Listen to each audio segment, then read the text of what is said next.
Hi, this is Megan with Beadaholique, and today I'm going to show you how to finish off macrame knotting. And what you'll need to finish off your macrame knotting are either scissors, or in this case I'm going to use flush cutters because my wax cord has a little plastic core. It's a little hard to cut through. They'll also let you get right up next to the knot. You can also use scissors if you prefer, or if you're using a softer cord. And then you'll need a little bit of glue. I like the E6000, and that is going to keep your knot from coming undone. So what you'll do when you're done knotting your cord as far as you want, you're going to flip the piece over to the back side, and then you're going to tie a square knot, just a regular knot, in with just the two outside strands of cord and not onto the inside cord.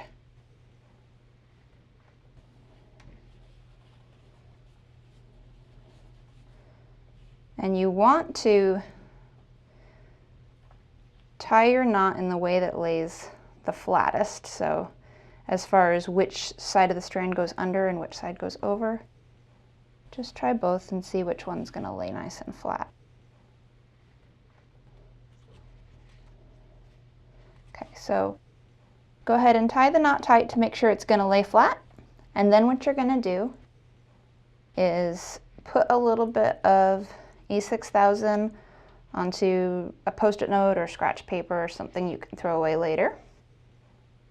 And then you can use any kind of toothpick, anything for an applicator. I'm just going to use a little piece of wire that's just a scrap. You're going to go ahead and loosen the knot just slightly and try to get a gap in the cords between the two pieces of the knot.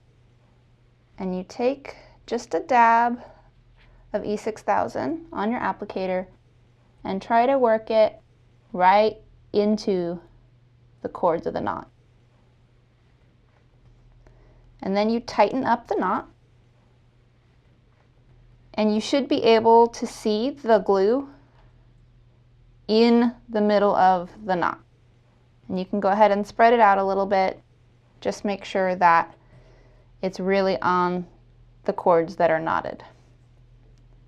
And you're going to want to let this dry for at least an hour before you move on, and then ultimately give it a good final drying period of about 24 hours before you wear it.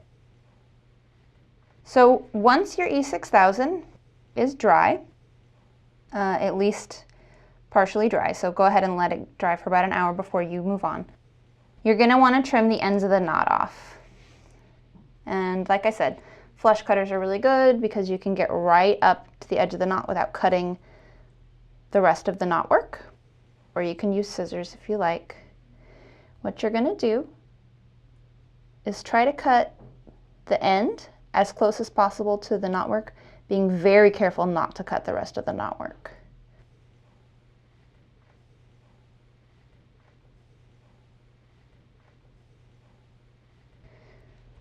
And then if you're using a cord that will unravel or fray, you might want to go ahead and use the applicator to dab a little bit of the E6000 on the ends as well so that they don't come undone.